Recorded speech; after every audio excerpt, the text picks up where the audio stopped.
Dites-le franchement, est-ce qu'un gouvernement Nouveau Front Populaire sans ministre insoumis aurait plus de chances d'être accepté?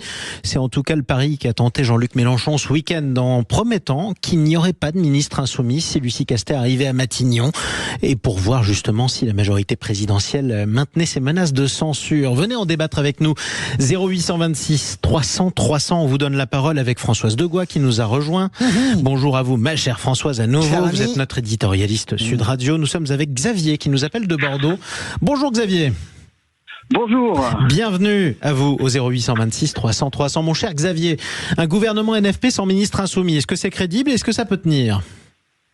Écoutez, ça me semble crédible sur le plan politique puisque justement l'opposition, entre guillemets la droite, s'opposait ouvertement à ce qui est la présence d'un ministre insoumis. Donc là, si on a un gouvernement NFP sans insoumis, normalement la droite doit tenir sa parole puisque la droite, a priori, souhaite incarner la dignité, l'honneur, etc. et la parole donnée, le respect de la parole donnée.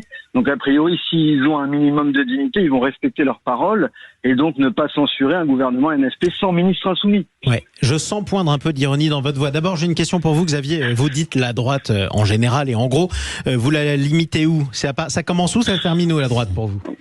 Pour moi, la droite, c'est la Macronie, c'est les Républicains et le Rassemblement National. Voilà, c'est la droite, tout ce qui n'est pas NFP, quoi, en gros, si je vous suis. Disons que c'est dur de se dire de gauche et d'avoir soutenu le gouvernement Macron quand on sait ce qu'il a fait aux travailleurs, ce qu'il a octroyé comme avantage à toutes les minorités puissantes de ce pays. Je parle sur le plan financier.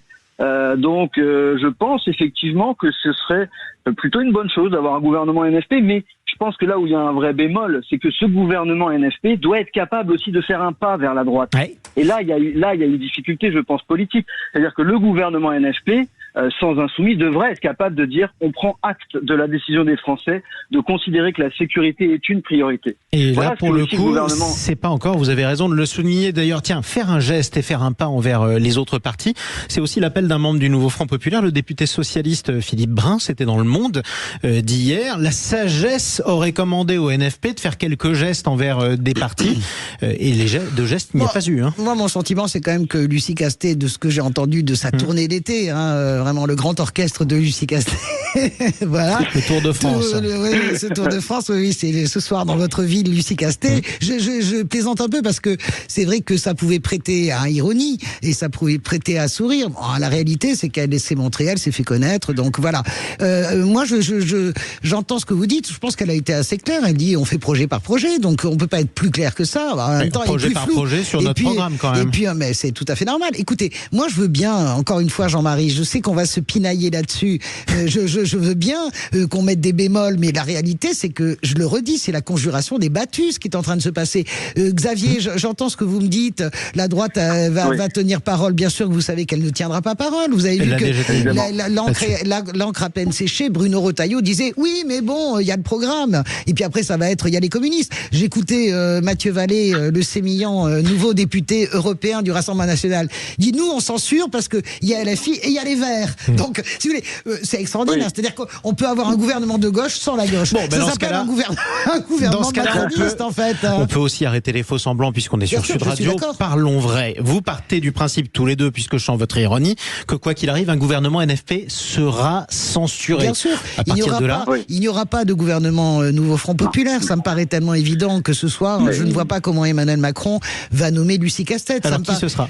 Ils sont tous dans le jeu politicien. Ils sont tous dans le jeu politicien. Ils sont tous en fait en train d'anticiper juin 2025. Et ils sont tous en train de jouer de juin 2025 et mai 2027. Et en fait, l'intérêt des Français et l'intérêt de la France, ça leur passe par-dessus. C'est pour Jean-Luc Mélenchon dans ce cas-là qui pense à la présidentielle, Xavier.